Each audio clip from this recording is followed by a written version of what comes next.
Before I get rolling, check out that tint job by Omar's Tinting down on 21st and Camelback if you're in the Phoenix, Scottsdale area. Fast, friendly, knows his stuff. You know, I had some really faded out tint with like kind of that mirage, ugly look to it, where it kind of blurs the view out of the windows. So he got all that off. The rear defroster is still working. There is no light coming through anywhere where he made the cuts here. The cuts are clean. 5% all around, by the way, if you're looking to get that gangster look on your Eclipse. Welcome back to the channel, guys. Welcome back to Phoenix, Arizona, and welcome to today's video where I'm going to go over how much I spent rebuilding the head on my 4G63T that lives inside my 99 Mitsubishi Eclipse GSX. Now, before I get into this, there's a couple disclaimers I want to put out there. Number one, this is not meant to brag. This is strictly for informational purposes. When I'm watching YouTube videos personally, I like to know things like how much people paid for it, what they thought of the process. I love full disclosure, an open book. It's how I run my business outside of YouTube. I keep the books open and just tell everybody everything like it is. I find it works the best that way. This is just trying to be informative, trying to help those out there. Maybe they're a DSM owner, maybe they're looking at a DSM, maybe they're just curious what I'm spending on this car. So that's the first thing. Number two, I haven't put a front bumper back on this car yet. I have my own reasons for that. I'm sourcing some new fog lights, a couple other different things, and it's just gonna save me time by not throwing the bumper back on and off. So there's that. Number three, in no shape, way, or form is this the perfect way to rebuild your head on a DSM. This is the way that I found convenient. This is the way that I felt comfortable with. Could I have done it differently? Absolutely. There's probably 100 different ways you could have done it, 100 different things you could have added on, maybe a few things you could have taken away, but this is how I decided to do it, out of convenience, out of subject matter expertise, and regardless of the cost, this is what made the most sense to me. All right, let's get into it.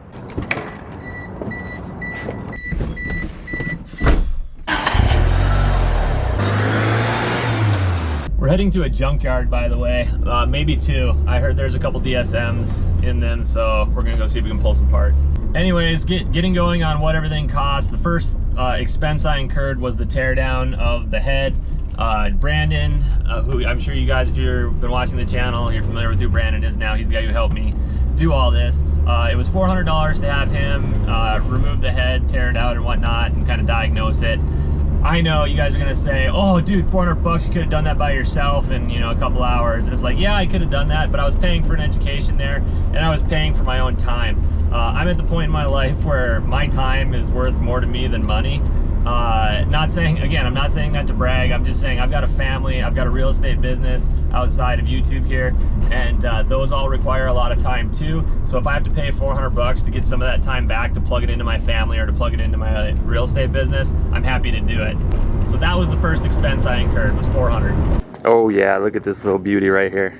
Now, the next expense I incurred was the towing. So I had to tow it once from Brandon's over to the body shop for paint. That was $130. And then I got it home with some friends, and then I towed it from my home back to Brandon's for another $130. So there was $260 total in towing.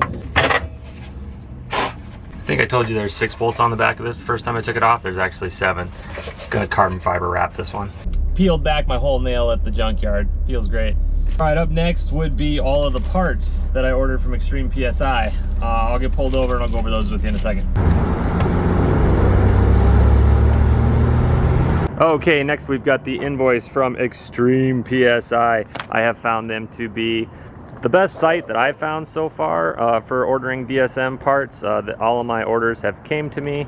The prices seem reasonable. The site isn't like amazing navigating wise, but pretty cool that there's a place out there still carrying stuff for the DSM. I know you guys are going to comment about STM Tuned in the comments. I have ordered from them before and my order did get lost, so I haven't given them a second chance as of yet. Now, all the parts right here, let me get you in the sun. If you want to pause the screen, go ahead and pause it there. Basically a brand new timing belt and water pump are kind of the big items at the top there. New seals for the oil cap and cams. The head gasket, I did go for that thicker multi-layered metal head gasket. You can do like a paper Felpro one, I think, save a little bit of money there. And then an OEM intake manifold gasket as well. Grand total, $840.29 shipped to my door. Okay, so I gotta take a quick lunch break, gonna head to a friend's for that. Then when I'm done, we'll run over to another junkyard. It sounds like there's a new GST Spider at one of the junkyards in town, so I'm gonna stop in there, see what kind of parts are on it. I would like to get a valve cover. I'd like to powder coat one and not have my car down for like a week with that valve cover off, so we'll see what's over there. Little Phoenix traffic for you.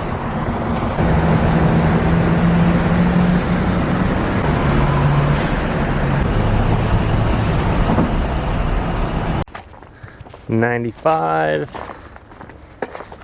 I got a 99 down here. I think I'm too late though.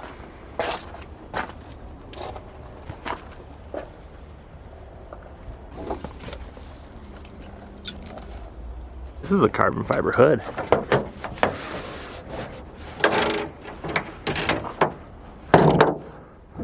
Nice. Too bad he spray painted it. All right, I don't think it was a total loss. Check this out. Pretty clean little bumper. I am all over that mesh grill. You can probably get this for nothing at some hardware store, but I don't know where it's already molded, so that's sweet. And then where to go? I'm gonna snag this extra throttle body too. Okay, next expense, $72, AUS injection, had the injectors clean, new seals and everything, so add that to the list. Like I'm walking up to this other one, thinking I got skunked on the valve cover, and what do we have here? It must be my lucky day. It actually looks like it's in pretty good shape. Jeez, score! This thing had a Sparco seat in it too. A couple of them.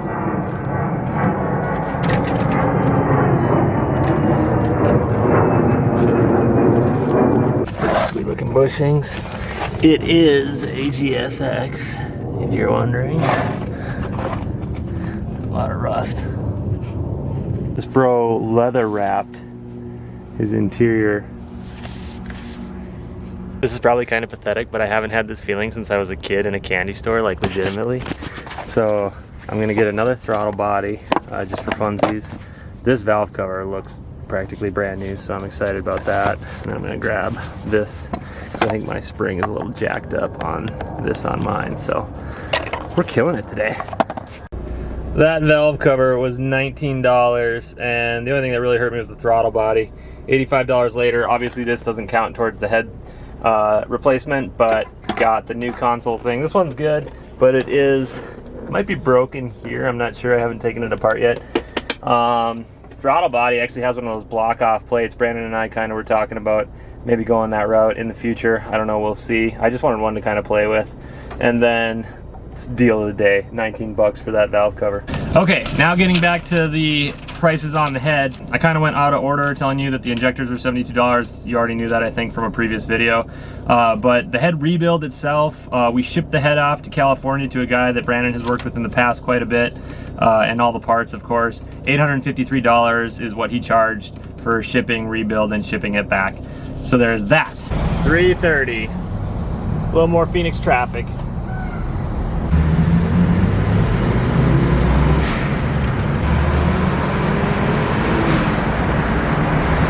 Okay, next we had those trips to AutoZone and O'Reilly's. AutoZone had a water pump gasket, $3.03. AutoZone again, some gasket maker and a Snickers, $13.34. O'Reilly's, $56.42. That was antifreeze and the iridium plugs that we put in, and then another $10.82 from AutoZone. And actually, I know we're missing another one from AutoZone because of the valve cover gaskets. I gotta find that one.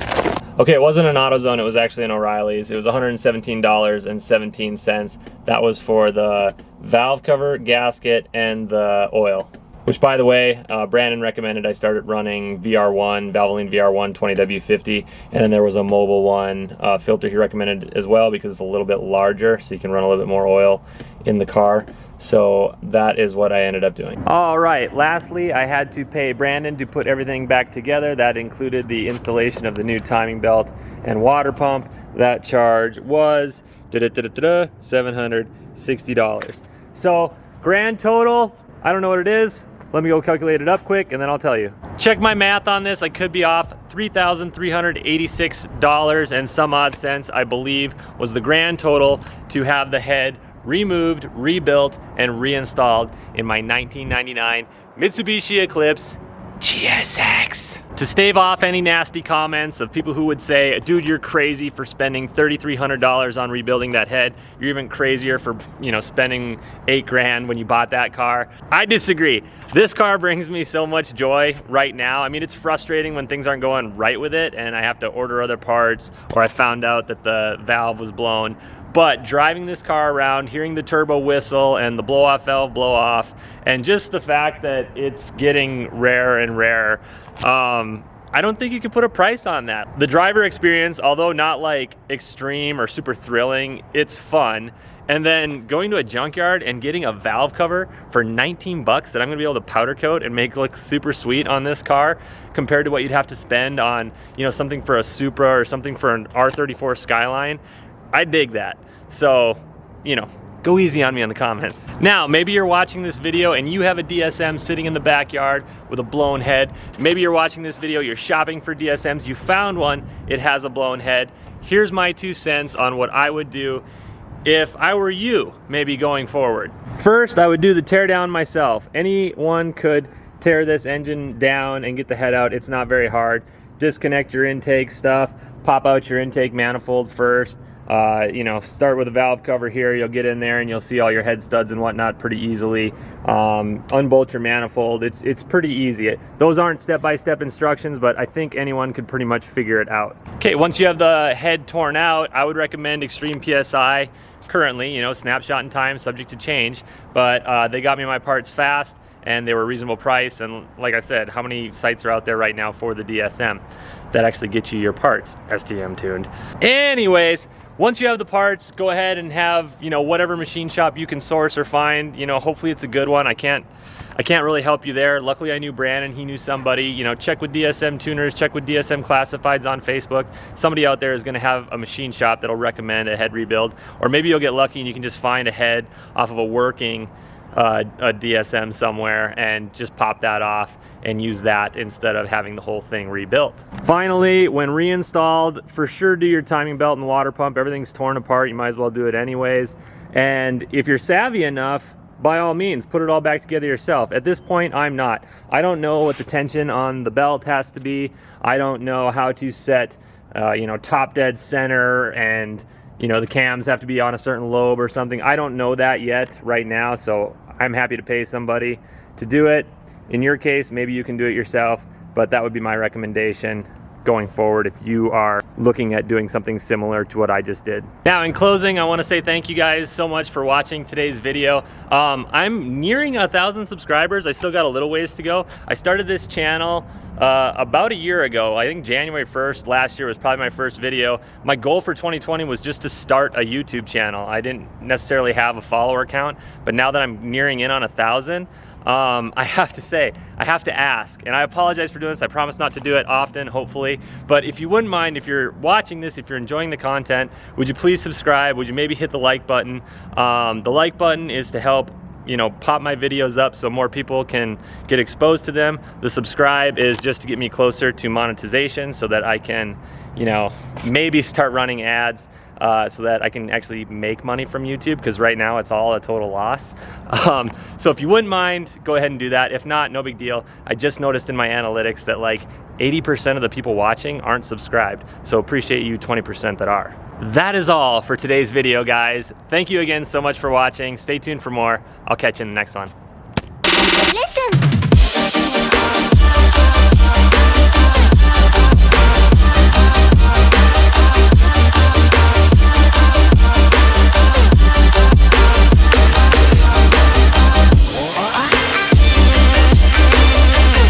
Holy smokes, you watched all the way to the end. You're amazing. Don't forget to subscribe. I promise when I get to 1,000 subscribers, I'll do something special.